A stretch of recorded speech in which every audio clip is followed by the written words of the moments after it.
Le comité s'est réuni aujourd'hui, présidé par le ministre de l'Agriculture et l'équipement rural.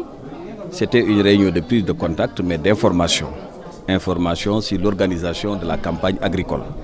Des décisions importantes sont prises, à savoir d'abord, il fallait indiquer que les notifications sont déjà faites et les opérateurs sont déjà désignés pour effectivement les mises en place des semences au niveau de toutes les filières.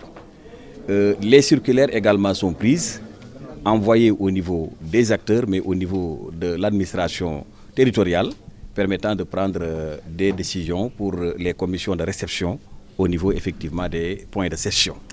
Le planning se fait et d'ici jeudi, effectivement, les plannings seront indiqués aux différents opérateurs qui sont déjà sélectionnés, permettant effectivement de pouvoir terminer les mises en place au plus tard le 25 mai pour nous permettre de pouvoir démarrer les sessions à partir du 25 mai. Et je crois que, comme vous l'avez dit, l'État a effectivement fait beaucoup d'efforts. Le FOSTAC qui est annoncé cette année, les paysans y sont déjà. Et concernant effectivement les réorganisations permettant de mieux rationaliser les dépenses publiques, également ont été expliquées au niveau de cette réunion, ce qui fait qu'en fait, tout le monde est aujourd'hui prêt. Les opérateurs ont encore renouvelé leur engagement. Le ministre a dégagé un schéma très clair nous permettant de pouvoir faire des mises en place à temps, de pouvoir faire la session à temps et de pouvoir effectivement savoir qui fait quoi et quand il faut le faire pour que l'hivernage ne nous surprenne pas. Par rapport aux subventions, c'est des réorientations.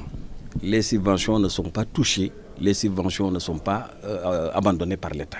Mais il y a des réorientations. Parce que l'enveloppe, par exemple, qui avait été octroyée pour l'arachide, on a pensé devoir effectivement en faire pour les producteurs de pommes de terre et les producteurs de bananes.